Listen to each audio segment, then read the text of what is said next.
Assalamualaikum warahmatullahi wabarakatuh. Halo semuanya, perkenalkan nama aku Anida Salsabilah dari Prodi Sastra Indonesia, Fakultas Ilmu Budaya, Universitas Diponegoro. Video ini dibuat untuk memenuhi tugas kritik sastra yang diampu oleh Bapak Soekarjo Waluyo.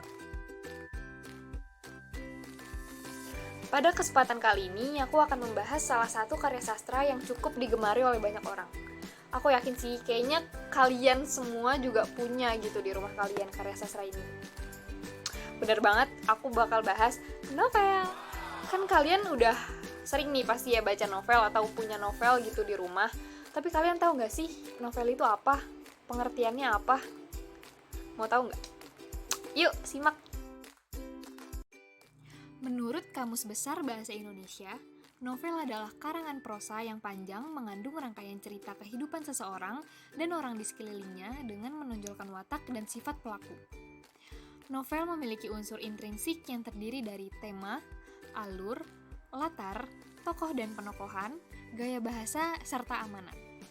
Lalu ada unsur ekstrinsik yang terdiri dari latar belakang pengarang, latar belakang masyarakat, dan nilai yang terdapat di dalam novel tersebut. Nah, itu dia teman-teman pengertian novel menurut KBBI.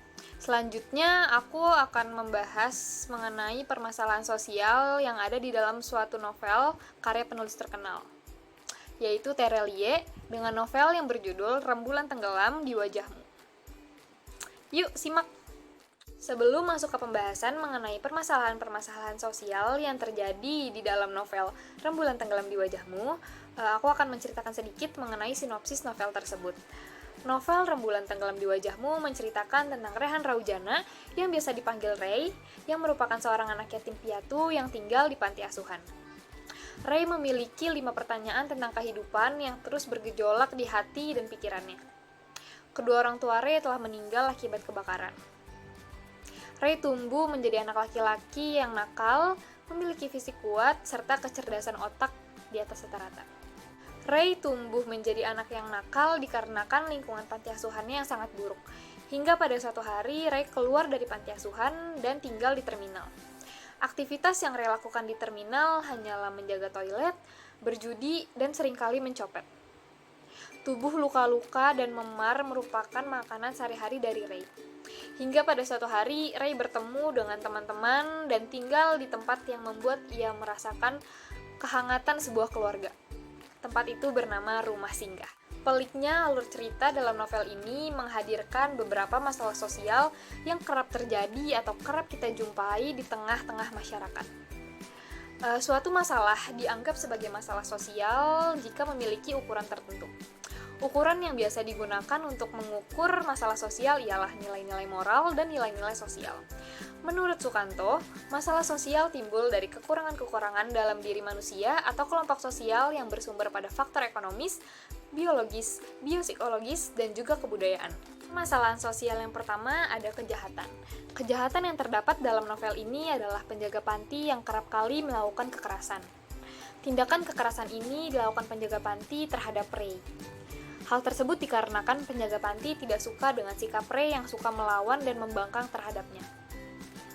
Permasalahan sosial kejahatan ini digambarkan dalam kutipan.